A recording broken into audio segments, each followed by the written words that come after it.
This is day 69 in the Hamas-Israel war, and I'm Yair Pinto, reporting to you from Israel. Yesterday, Ismail Haniyeh, the leader of the Hamas terror organization, issued a statement from Qatar, where he's hiding, stating that Hamas, his terror organization, is not going anywhere and that it is part of the solution for the Palestinian future. I cannot accept that. Me, the nation of Israel, the IDF, will not accept a future with a terror organization like Hamas on its border. You need to understand that Hamas is stating clearly that its purpose is to annihilate Israel and the Jewish people. I came home for a little more than a day after not seeing my family for close to 2 weeks. It was very hard to say goodbye and wear these uniforms again and return to the army. It's been already 2 months of being away from my family, my job, my career, my friends, but I'm willing to do whatever it takes and stay in the army for as long as possible until we complete our mission and destroy Hamas. We have no future with Hamas on our borders. And this is not just me. This is the entire nation of Israel. All the Israelis that are part of the IDF are supporting us in this battle against Hamas. And their families, our families back at home, are united with us. All of us want to complete this mission and will do whatever it takes for as long as it takes. It can be a year, it can be longer than that. We will do whatever it takes until we defeat Hamas. For the sake of Israel, for the sake of the Middle East, and for the sake of the entire world. This battle is hard, and the IDF is losing more soldiers every day. But all of them know the risk involved in entering the Gaza Strip and entering a war against Hamas. We are all prepared to do whatever it takes for as long as it takes until we complete our mission. Yesterday, the IDF spokesperson's unit, Daniel Agari, stated that the feeling is hard 1 day after we buried 10 of our best soldiers and officers that fell in the battles in the Gaza Strip. The slogan of Golani is My Golani. So today, it's our Golani. Golani Shelanu. The Gaza Strip is one of the most densely populated areas in the entire world. And Hamas is controlling each corner of the streets and has its terror operatives and terror positions underneath the ground, inside residential buildings, inside governmental buildings, inside hospitals, kindergartens, schools, making the fighting there almost impossible for the forces. The IDF that operate inside these neighborhoods have to go door to door in order to check if there are Israeli hostages inside and any intelligence information that can help us to identify their locations.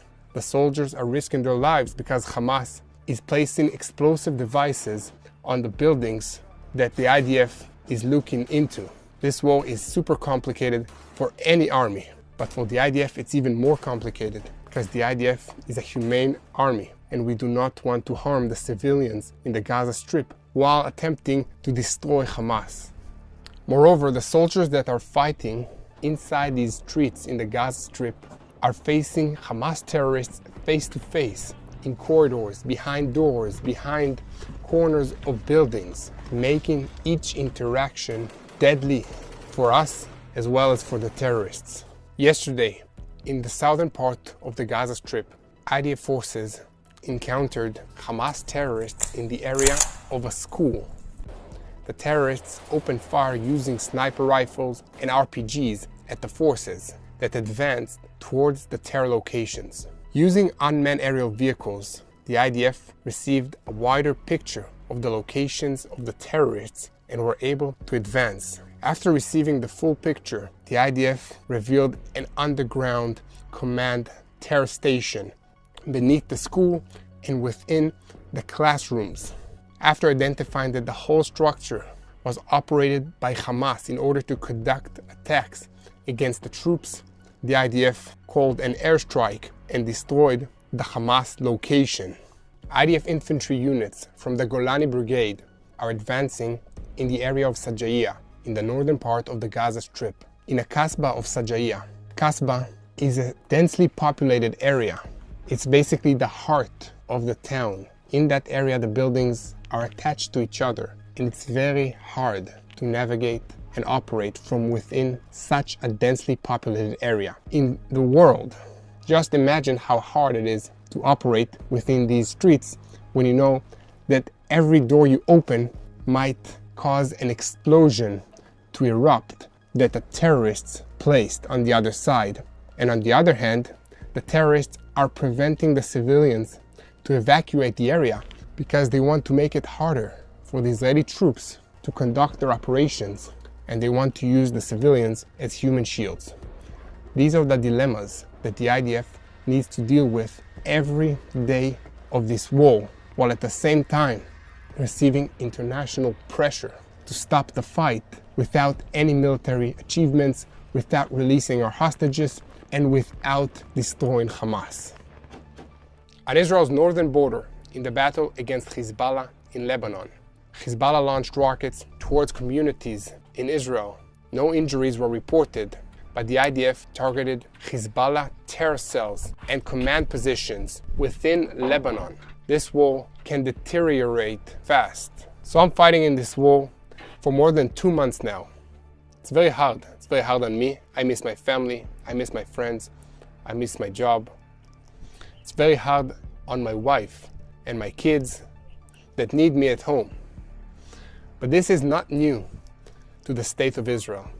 In its history, every 10 years or so, Israel had to fight a war for the right to exist. And this is a war like that.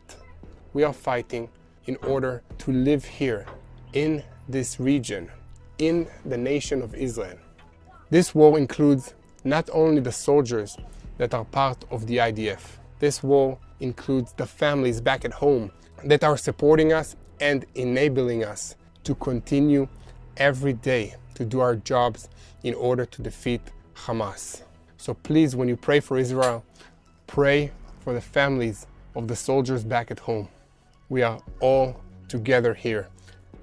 And I am proud to call myself an Israeli, and I believe that God is on our side, like He always have been on Israel's side in the history since the times of the Bible. We will win this war because we are united and because God is with us. So please join me in prayer for the peace of Jerusalem.